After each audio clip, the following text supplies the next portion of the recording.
Oui, je voudrais commencer par dire que dans le climat anti-soviétique actuel, il y a quand même quelques bonnes nouvelles. Bon, je dirais en deux mots.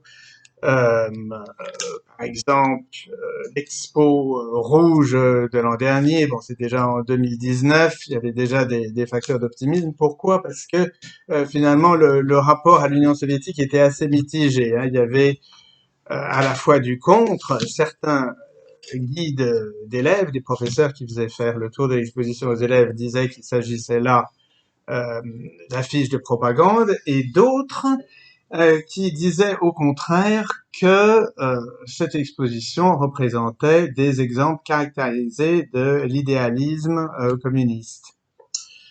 Même si, bon, comme souvent, la librairie était pleine, proposait uniquement des ouvrages anticommunistes.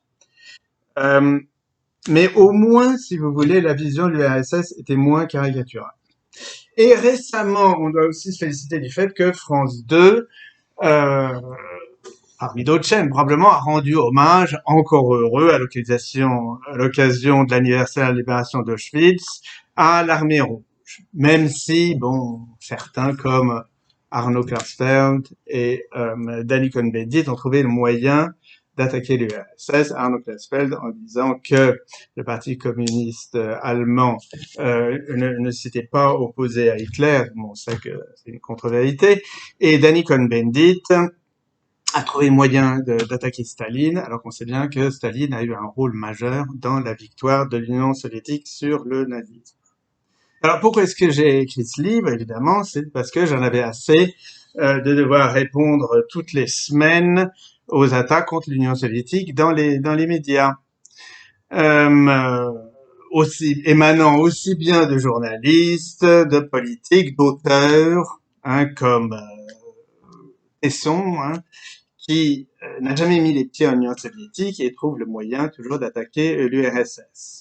Il est allé en Russie pour la première fois après la chute de l'Union soviétique. Ou Desplechin, Desplechin qui curieusement fait des films anti-soviétiques. Il n'a pas l'air de très bien connaître ce pays.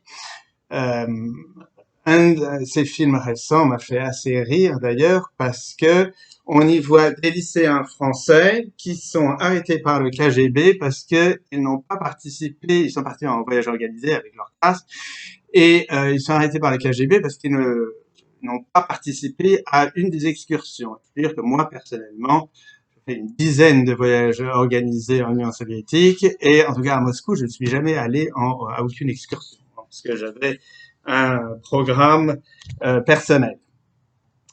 Donc, il m'arrive très souvent, pas plus tard que cette semaine, par exemple, donc d'écrire à la télévision pour me plaindre de ceci ou de cela. Cette semaine, par exemple, j'ai dû écrire. Ah oui, c'était à cause du journal télévisé de TF1 qui avait dit que Staline, ah oui, qu'il était tout ça a commencé avec cette histoire, vous savez, des dents et du crâne d'Hitler qui auraient été retrouvés en URSS. Bon, alors à cette occasion, après un reportage, bon, qui vaut ce qu'il vaut, le journaliste finit par disant que tout cela est un peu curieux quand on sait que Staline était l'allié d'Hitler. Alors, je vais faire remarquer à TF1 que le mot allié en langue française signifiait qu'il y avait un projet commun, une action commune des deux parties et qu'en général on est allié contre quelqu'un. En l'occurrence, il n'y avait pas de projet ni d'action commune entre l'armée rouge et les nazis, comme chacun le sait. Et l'Union soviétique n'avait aucun peuple ennemi de toute façon. Donc il n'est pas question d'une alliance, il s'agissait, comme on sait, d'une position de repli qui a permis à l'armée rouge de reconstituer ses forces. Euh, alors, dans certains cas, euh, c'est ce que certains appellent les figures imposées, vous avez des documentaires qui ne traitent pas du tout l'Union soviétique, mais qui trouvent quand même le moyen d'attaquer l'URSS de façon détournée. Récemment, il y a eu un documentaire intéressant sur le pogrom de Iași en Roumanie, un documentaire très bien fait, mais malheureusement, au début et à la fin de ce documentaire, on trouve le moyen d'attaquer l'URSS, d'abord en disant que, enfin, en sous-entendant, évidemment, si vous voulez, les contre-vérités, souvent, sont des sous-entendus, puisqu'il n'y a aucune preuve tangible, que on sous-entend que l'antisémitisme roumain aurait été dû au fait que l'URSS aurait pris, en l'occurrence, c'est repris la partie orientale de la Roumanie, donc la Bessarabie. Or, il se trouve, comme dans le cas de la Pologne, encore un cas où il y avait un certain antisémitisme, que ces territoires appartenaient avant à l'Union soviétique. Mais pendant la Révolution, les Polonais et les Roumains en ont profité pour attaquer par derrière et grappiller et prendre ces territoires. Donc, si vous voulez, ce raisonnement ne tient pas debout. Bon, et oui, à la fin de la même émission, du même documentaire, on fait allusion au fait que une des fautes donc du régime communiste en Roumanie aurait été de faire silence sur les crimes du peuple roumain contre les Juifs. On pourrait dire la même chose de la Pologne, mais personnellement, je trouve que là aussi, je ne vois pas tellement comment le Parti communiste au pouvoir, si vous voulez, aurait commencé par s'aliéner une bonne partie de la population. On est bien placé en France pour le savoir. Alors, pourquoi j'ai écrit ce livre avec le passé de collaboration, comme on sait, de certaines catégories de la population française? Pourquoi est-ce que j'ai écrit ce livre encore? Eh bien, c'est à cause du problème politico-philosophique, à savoir qu'à mon avis, c'est à cause de la chute de l'Union soviétique que, si vous voulez, aujourd'hui, les positions politiques et philosophiques sont beaucoup moins tranchées dans les débats actuels. Pour vous donner un exemple, quand j'ai des visites d'étrangers, souvent je fais visiter par les étrangers, ils me font la remarque que personne ne dit ni oui ni non. On utilise des formules très détournées, surtout évidemment à la télévision. Au lieu de oui, on dit effectivement. Au lieu de non, curieusement, on dit en fait. Donc les oppositions ne sont plus tranchées. Donc j'explique toujours aux étrangers que, effectivement, ça veut dire oui. En fait, ça veut dire non. Et les gens qui savent pas quoi dire disent voilà. Alors, évidemment, tout ça peut sembler un peu exagéré, mais je pense que le fait, si vous voulez, que, en tout cas dans le débat politique et philosophique actuel, en grande partie que il n'y ait plus de position tranchée, c'est un peu dû à la fin de l'Union soviétique et au postmodernisme ambiant qui fait que toutes les idéologies sont remises en question, ce qui fait évidemment le jeu de l'idéologie dominante. Alors, certains diraient que la désaffection, justement, c'est ce postmodernisme qui est à l'origine de la désaffection de l'URSS et que c'est pas le contraire. Mais pour que ce soit le cas, il faudrait qu'il y ait eu un événement majeur qui crée cet état de choses. Et alors, tout ce que je peux concevoir, à part la chute de l'URSS, ça serait le déclin de la religion, par exemple. Qui fait que les gens remettraient en cause des vérités supposées ou établies, mais en ce qui concerne l'URSS, ça tient pas tellement la route parce que de toute façon, la gauche qui était pro-soviétique n'était pas particulièrement religieuse. Alors, je ne sais pas si tout le monde me suit, mais de toute façon, je vais passer à autre chose. En tout cas, ce qui est sûr, c'est que étant donné, si vous voulez, le fait que les idéologies alternatives sont euh, mises au rebut pour le moment, ça empêche d'avoir une grille d'analyse du monde actuel. On voit ça, par exemple, avec les vaches sacrées telles que le pape, De Gaulle, ou même la reine d'Angleterre, qu'en France, personne ne peut jamais attaquer. Et surtout, on peut dire que la chute de l'Union soviétique, bon là c'est pas une nouveauté, a complètement paralysé la gauche française. D'ailleurs, il est très significatif que dans le débat politique actuel, personne ne parle de socialisme, hein, ni le Parti communiste, ni la France insoumise, encore moins évidemment le Parti socialiste. Personne ne parle de socialisme, sauf un parti, c'est les luttes ouvrières, mais qui, comme ils sont anti-soviétiques, dès qu'ils commencent à parler du socialisme, on leur rétorque, regardez l'Union soviétique. Donc c'est pour toutes ces raisons que j'ai pensé qu'il était important d'écrire un livre sur l'Union soviétique pour remettre les pendules à l'heure. Alors évidemment, il aurait été possible de commencer par les acquis de l'URSS. C'est ce que j'ai fait jusqu'à un certain point pour défendre l'URSS. Alors, c'est bien les acquis de l'URSS, ils sont de 5 formes. D'abord, la géopolitique, j'en ai pas traité dans le livre, évidemment, parce que ça a été très bien fait par des auteurs spécialisés. Le rôle contre l'impérialisme et pour la paix. Ensuite, le rôle proprement politique de l'URSS, pour aider les luttes internes dans les pays impérialistes. L'économique, j'en ai pas parlé non plus, mais c'est quand même un apport de l'URSS, parce qu'on pourrait dire que l'empreinte, si j'en dis un mot quand même dans les livres, l'empreinte économique, vous voyez ce que je veux dire, de l'Union soviétique était assez faible. Pourquoi? Parce que, comme je l'explique dans le livre, il y avait c'était pas une société de consommation déjà, et ensuite parce que l'URSS ne vivait pas de l'exploitation de pays tiers. Donc c'est ce que j'appelle l'empreinte économique. Mais c'est pas tellement le sujet du livre. Moi, je m'intéresse plutôt à l'idéologique et donc l'apport du marxisme-léninisme au monde et au social. Au social, évidemment, étant donné que je pars de mon expérience personnelle, c'est surtout des questions sociales que j'aborde. Avec la qualité de vie, qui était appréciable en URSS, des choses simples comme la joie de vivre, le franc-parler, la liberté des femmes, due en grande partie à leur indépendance économique. Alors, il est vrai que il y avait dès le début égalité des salaires, même si vous faites le volume, c'est-à-dire que même si les salaires masculins étaient légèrement supérieurs aux salaires féminins, pourquoi? Simplement parce que il y avait plus d'hommes dans la classe ouvrière.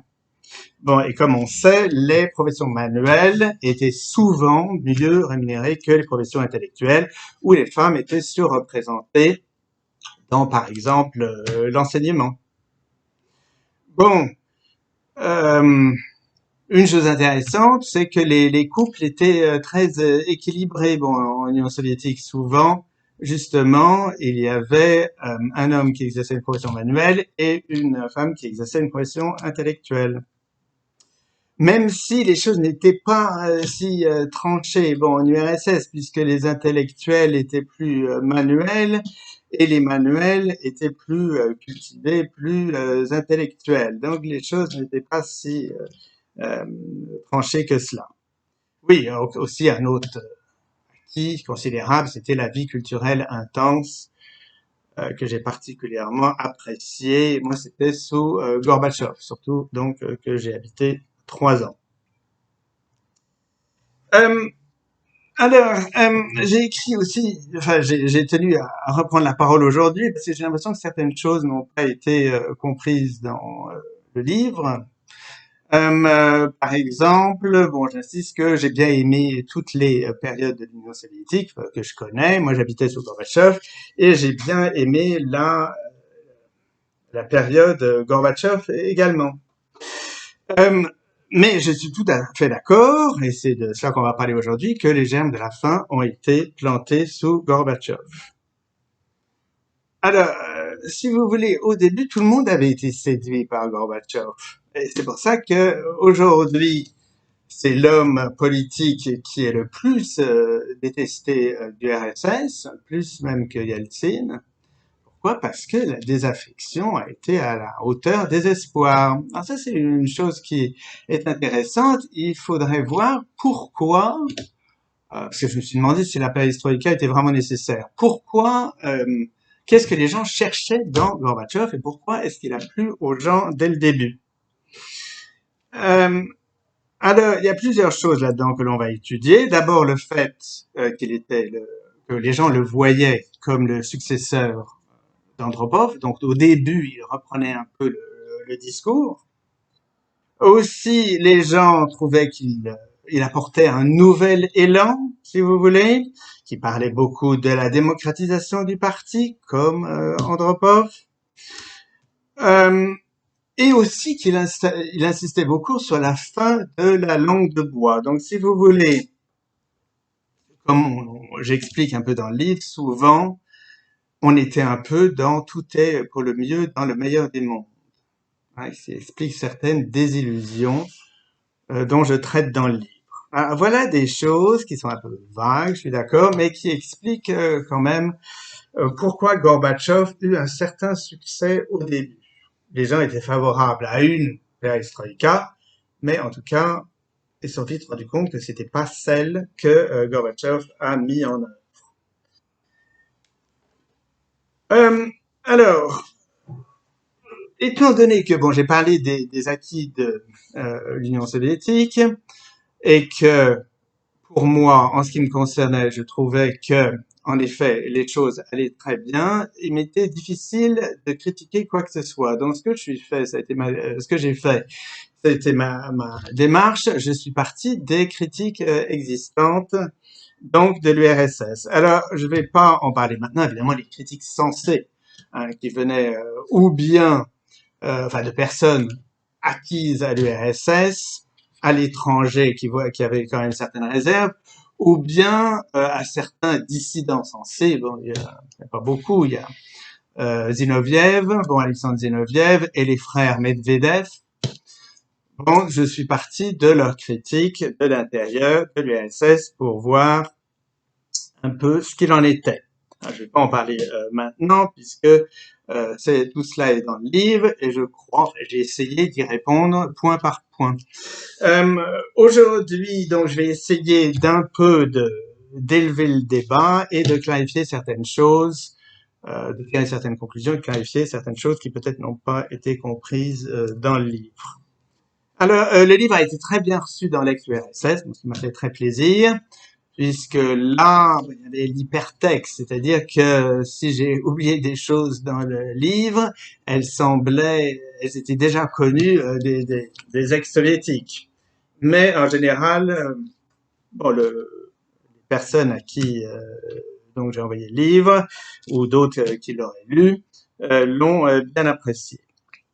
Alors, je crois avoir répondu, je reviens à ce que je disais aux critiques de l'Union soviétique, mais alors évidemment, quand on répond à tous les critiques, eh bien, il en reste toujours une, c'est le fait que l'Union soviétique se soit effondrée, et c'est à cela qu'on va essayer de répondre aujourd'hui, voir un peu toutes les interprétations et tirer des conclusions des remarques que j'ai faites moi-même.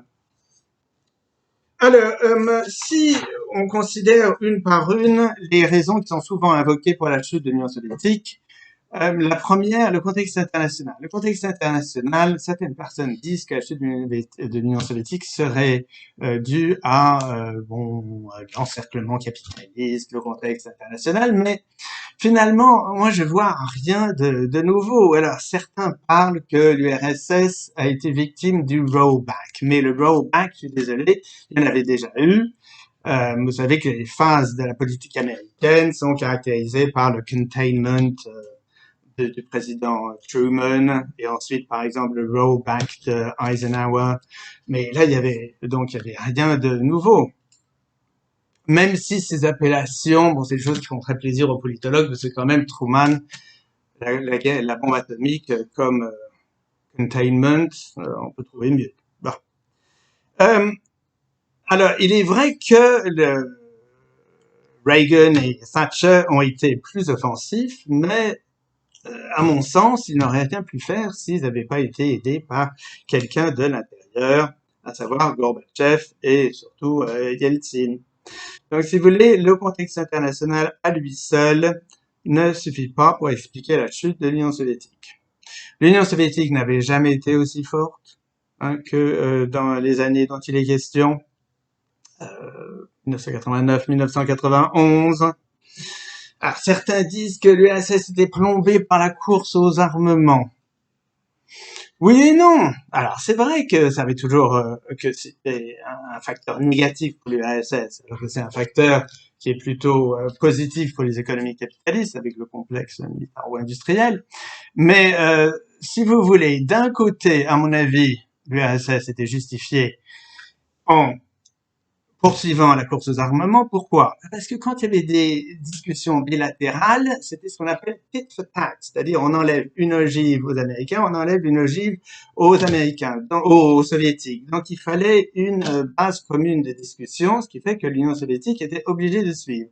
Mais si euh, les choses avaient été vraiment très graves et l'URSS n'avait pas pu suivre, ils auraient pu très bien menacer les États-Unis avec en gardant le stock d'armes nucléaires existant. On voit aujourd'hui avec la Corée du Nord qui tient les États-Unis en respect. Bon, donc c'est pas ça. Alors, ce qui est plus vrai, c'est que l'URSS était un peu plombée par la solidarité avec les pays socialistes. C'est-à-dire que les révolutions avaient eu lieu dans des pays, bon, la deuxième phase, je ne parle pas de la phase d'Europe de l'Est, mais la deuxième, encore que l'Union soviétique aidait beaucoup les pays d'Europe de l'Est où le niveau de vie, j'en parlerai tout à l'heure, était supérieur à ce que était l'Union soviétique. Mais dans la deuxième phase des révolutions, je veux dire par là, les révolutions africaines, le Vietnam, c'est souvent des pays sous-développés que l'Union soviétique devait soutenir. C'est vrai que ça avait un certain coût. Je pense que c'est pas ça qui expliquerait la chute. Alors certains parlent de la guerre en Afghanistan qui, c'est vrai, a constitué le premier revers historique de l'armée rouge. Mais c'est pas une défaite, puisqu'on le voit bien, puisque Najibullah, après le départ des soviétiques, a duré encore 3 ans contre le monde entier. Euh, donc, si vous voulez, l'Union soviétique, s'ils avaient voulu utiliser la manière forte, c'est vrai qu'ils auraient pu rester en Afghanistan. Et le régime afghanistan aurait très bien pu tenir. C'est sûr que ce revers était pas bon pour le moral, surtout des pauvres blessés de l'armée rouge qui revenaient en Union soviétique, mais il ne s'agit pas d'une défaite. Euh, il s'agit, comme on va le voir, plutôt d'un symptôme de certains problèmes au niveau le plus élevé de l'État. Quand on voit la façon dont les troupes soviétiques ont été reçues ou n'ont pas été reçues quand elles sont rentrées en URSS. Alors voilà pour le contexte international. Euh, les raisons économiques. Alors on dit que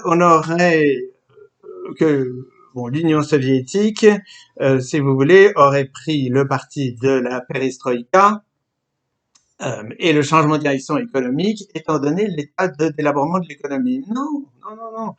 On voit très bien que c'était une décision déterminée, qu'on a fait chuter le taux de croissance pour insister sur la qualité aux dépens de la quantité. Donc, si vous voulez, au sommet de l'Union soviétique, la décision de faire baisser la croissance était quelque chose qui était en grande partie voulu. Donc, ces raisons économiques, finalement, ça ne tiennent pas la route non plus comme raison de la chute de l'Union soviétique. On voulait passer d'un développement extensif qui avait correspondu à la première partie donc de l'histoire économique de l'Union soviétique à un développement plus intensif. Donc c'est normal qu'il y ait eu une période intermédiaire où les résultats économiques étaient mitigés. D'autant plus que le taux de croissance est reparti à la hausse en 1985. Donc, ça prouve que c'est pas une chute vertigineuse comme certains l'ont décrite. Certains parlent des articles déficitaires en URSS. Oui, mais enfin, c'était surtout, évidemment, les choses s'amélioraient. C'est surtout sous Gorbatchev que les déficits totaux à partir de 1988 il y a eu de plus en plus d'articles de base, de denrées de base qui manquaient. Puis, on voit aussi que les déficits ont cours sous le capitalisme, comme on s'est rendu compte récemment pendant la crise du Covid, où il était très difficile de trouver des choses comme des lingettes, des masques, on sait, ou même du papier hygiénique. Bon, alors, j'en arrive à la corruption. La corruption, certains disent que la corruption était la cause du déclin de l'Union soviétique. Alors, écoutez, d'abord, je trouve que c'est un discours assez dangereux, hein, ce qu'on utilise souvent contre l'Afrique, en particulier Stephen Smith et Paul Glaser, dans leur livre Nécrologie, où ils disent que la corruption est la cause de tous les maux de l'Afrique. Comme quoi, il vaut mieux que ce soit les Européens qui dirigent les choses en Afrique, parce que les Africains ne sont pas capables de le faire eux-mêmes parce qu'ils seraient corrompus. Alors, je trouve que là, il y a un discours très dangereux, qui à la fois laisserait penser que toutes les expériences de socialisme se terminent dans la corruption, et en plus, c'est un discours qui justifie la France-Afrique et la présence de l'armée française, peu brillante pour le moment, au Mali et en République centrafricaine. Ça, c'est quelque chose dont les médias ont du mal à se départir. Je vois un collègue de Reims, le professeur Bourget, qui un jour a été interviewé pour parler de la transition en Côte d'Ivoire après le départ de Pogba. Et on a gardé de son discours seulement 30 secondes où il parlait de corruption. Mais si vous voulez, il avait parlé une demi-heure parce que c'était la seule chose qui intéressait les journalistes. En tout cas, en ce qui concerne l'Union soviétique, si corruption il y avait, personnellement, j'en ai absolument rien vu en 3 ans. Euh, euh, il est vrai, donc une fois, j'ai donné un pot de vin, mais c'était en Bulgarie, et j'avais été obligé à se faire par l'ambassade de France. Bon, pas très conséquent. Mais en Union soviétique, pas du tout. Alors, tout dépend de ce qu'on appelle la corruption. C'est vrai qu'il y a eu corruption à partir de 1988. Hein. Ça, j'ai vu quelques changements que je décris dans le livre. Mais jusqu'en 1988, personnellement, je peux témoigner de aucun cas de corruption. Alors, tout dépend de ce qu'on appelle corruption. Après certains auteurs, ils mettent dans la corruption tout ce qui ici relèverait du secteur privé, c'est-à-dire d'activités privées. Par exemple, les petits boulots, travailler chez son voisin, les cours particuliers dispensés par les professeurs, les taxis, bon, qui arrondiraient au rouble, si vous voulez, de 85 kopecks donc à 1 rouble. Alors, bon, il y a deux choses. À la fois, il y a le privé et à la fois, il y a ce que j'appellerais une petite corruption qui, à mon avis, était la chose du monde la mieux partagée. Hein, il s'agissait pas d'une fraction de la population qui aurait monopolisé la corruption. Alors, dans ce cas-là, on pourrait mettre, oui, pourquoi? Alors, certes, ces auteurs qui disent qu'il y avait de la corruption dans l'Union soviétique disent que, par exemple, ils n'arrivaient pas à comprendre que un agent d'entretien arrive à vivre avec 70 euros par mois. Ouais. Donc, si vous voulez, pour calculer la part de l'économie de l'ombre, il compare le revenu qu'avaient les gens et la consommation. Et étant donné qu'ils voient que la consommation est supérieure à ce que les gens gagnaient, ils se disent, tiens, c'est l'économie de l'ombre, il y a quelque chose qui va pas là. Oui, mais alors le problème, c'est que à la fois là-dedans, il faut compter les activités euh, privées, bon, qui étaient parfois rémunérées, parfois ne l'étaient pas. Ensuite, il faut compter tout le salaire social. Beaucoup de choses étaient gratuites en Union soviétique, ou pratiquement gratuites. On sait bien, le loyer, les cantines, bon, la restauration. Donc, si vous voulez, l'argent, finalement, ne servait pas à tellement de choses. Voilà. Donc, d'ailleurs, si on regarde, par exemple, le livre de Kieran et Keynes. Euh, D'après eux, si vous voulez, l'économie grise serait passée de 22% en 1950 à 26% en 1990. Alors, évidemment, si on met les activités privées, mais toujours les activités privées en Union soviétique, hein, les marchés kolkhoziens, tout ça, ben, il n'y a vraiment pas de quoi fouetter un chat, d'autant plus qu'en 1990, on était déjà dans la perestroïka, et que c'est vrai qu'il y a eu une augmentation, enfin une instauration de la corruption dès 1988. Donc, si vous voulez, cette théorie de la corruption, personnellement, ça correspond pas à ce que j'ai vu.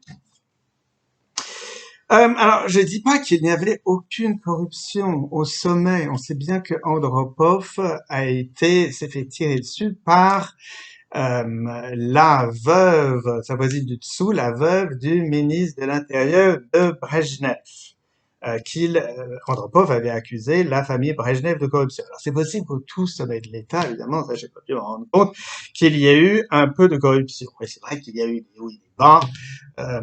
Par exemple, dans le livre Sovietica, Irina euh, Malenko, elle dit que les petits trafics dans la rue, tout ça, ont connu des hauts et des bas, qu'il y en avait plus sous Brejnev, justement, et qu'il n'y en avait plus du tout sous Andropov. Voilà, c'est possible qu'il y en ait eu, mais elle n'était pas inéluctable. Alors, je pense que la corruption, pour y régler son sort, il faut se baser sur ce que dit Hans-Heinz Holz, qui dit que la corruption, s'il y en avait, était plus un symptôme si vous voulez, que la cause des problèmes. Tout comme l'Afghanistan et même la crise de Tchernobyl, comme je le décris dans le livre. Et de toute façon, la corruption n'a jamais fait tomber un système. La corruption dans l'histoire a fait tomber des gouvernements, mais un système tout entier